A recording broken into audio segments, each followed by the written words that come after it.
I'm going to teach how to cite sources in MLA, and the age group I'm going to be doing it for is 16-year-olds or people that are in high school. Um, the objective is that the student will be able to identify the necessary information that whenever you're citing a source, and then they'll be able to actually cite the article without the interference of me, the teacher. I plan to use Vygotsky's cognitive development theory, specifically the scaffolding, because I'm going to lessen the help that I give them as we go through the 3 different articles. And then I want to use from the motivation the operant conditioning, but the Premack principle, where I imply that they will have something else that they can do after finishing this specific area.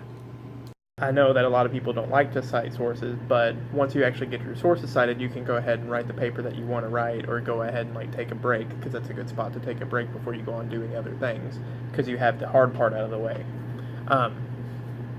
So whenever you first cite a source, you have to look for the author, the title, the publication, the date, and the page numbers. And that's if we're doing an article like the one that I have sitting with us. And on this, I've already highlighted the things that you'll need. Okay, so on the top is a template of how you would cite an article in MLA format. And on the bottom is the citation that I have already made based on the highlighted information from the first article. Okay, so do you understand how we followed the template and how we got the information that's on here and put it into the template? Yes, because they match up. The author is right here where it's highlighted down here, and then of course there's the title and the publication, which is right there, and then the date that it was from is also at the bottom.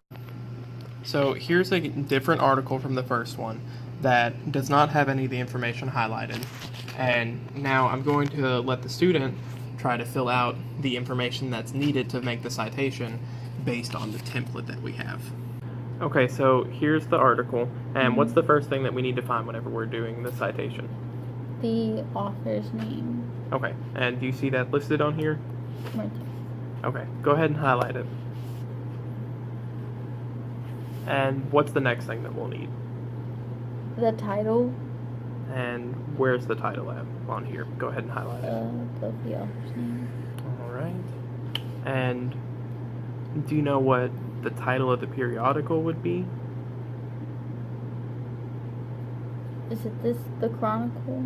Yes, because the Chronicle of Higher Education is the name of the journal that actually published the article. So that's what it means by whenever it says title of a periodical. And usually they'll say that up here at the top of the page before they actually do the article. Okay. And what do you need next? The date. Okay. And lastly, we just have to have the page numbers. So you just mark the page that it starts on, and then we'll make a list of where it ends. Okay, so now that you've found the information, you have it highlighted, we're going to let you make your own citation based on that template, like I had the first one. Okay, I'm done. Well, also down here, where you have 4 pages, up here it says pages, but what we actually do in the citation is list the page numbers of the article, because oftentimes articles appear in a journal, so you have to list the page numbers that the article runs from. That way the reader will know where to stop if they go back to check where it's at.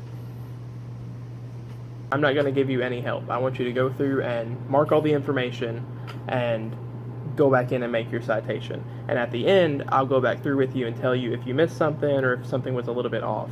And I know that it's not fun to do citations, but this is our last one, and then once we're done, we can actually go take a break.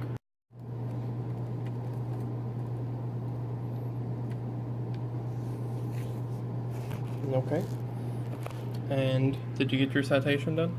Mm-hmm. The way that you could tell that she actually learned something based on using scaffolding was that at the beginning she had trouble even forming the citation and messed up on a couple of different things whenever I took away a little bit of my help. But on the last time, she actually was able to format it correctly and had it all structured the correct way.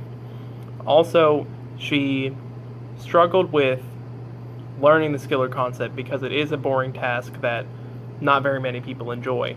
But by assuring her that we can take a break and move on from the citations as soon as they are done, I was able to let her actually see that the end was coming up and that she didn't have to continue